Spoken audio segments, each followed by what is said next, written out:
নমস্কার বন্ধুরা, তোমরা সবাই কেমন আছো? আশা করছি এইরকম একটা মিষ্টি ওয়েদারে সবাই খুব ভালো আছো, আর আমিও খুব ভালো আছি। চলে এসেছি জঙ্গলের উদ্দেশ্যে, জানি না আজকে কোথায় যাব। চলো। কত সুন্দর একটা জায়গায় চলে এসেছি, জঙ্গলের ভিতরে। দেখো, খুব সুন্দর জায়গা এইটা।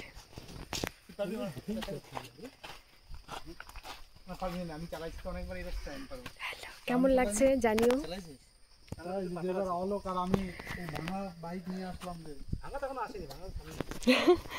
ব্রিজটা দেখো,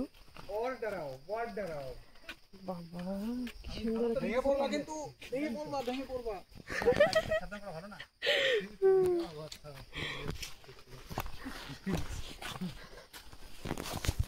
এসছি, দেখো আমরা যে জায়গাটা আমাদের আসার কথা ছিল, জায়গাটার নাম কি? এটা হচ্ছে সরস্বতীপুর হাট।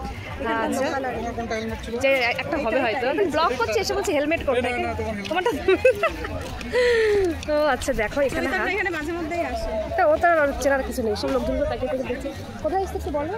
সরস্বতীপুর হাট, হাট ফেমাস হাট, দারুণ গাজলডোবার আগে। ও আচ্ছা আচ্ছা, চলো হাটের ভিতরে যাওয়া যাক। হাটের ভিতরে প্রবেশ করেছি। দেখো, এটা হচ্ছে সবজি স্টল। দেখো এখানে আদাগুলো কি সুন্দর সাজিয়ে রেখেছে। দেখো দেখো, এটা আদা। কচু ফুল না, আমরা খাই না। বাটা বাটা, নো নো নো, কিছু খাই না। এই না, কিছুই নেবো না, তুই দেখবো।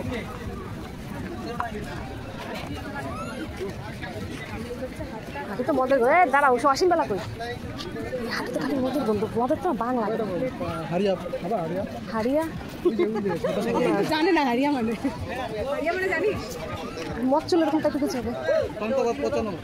চুলু চুলু না তো, ওটা শুটকি মাছের।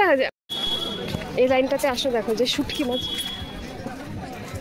হাতটা দেখো, সব শুটকি মাছের মতো মাছ শুকানো। ও মা, জামা কাপড়ও দেখে বিক্রি হয় ওই সাইডে, ওই সাইডটাতে।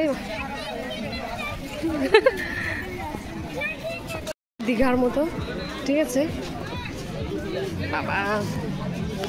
একটা আছে গিয়ে উৎপাদন আছে তোমার এখানে, যে দেখো মাছ মাংস যেগুলো বিক্রি হচ্ছে ওই সাইডে আবার রান্না করা হচ্ছে, ওইদিকে আবার রান্না করে ওগুলো খাওয়া হচ্ছে, ঠিক আছে। এটা হচ্ছে এর একটা নতুনত্ব, সব একটা চিকেন বিক্রি। হাটটা তো ভালোই ঘুরে দেখালাম মোটামুটি, কেমন লাগলো অবশ্যই জানি। বিখ্যাত হাট, এখানে বিভিন্ন রকম চপ টপ পাওয়া যায়। এখানে মানুষজনগুলো খুব অন্যরকম, দেখো। আবার সাথেই লাগোয়া চা বাগান। তো আজকের ভিডিওটা আমি এখানেই শেষ করছি। কেমন লাগলো জানিও।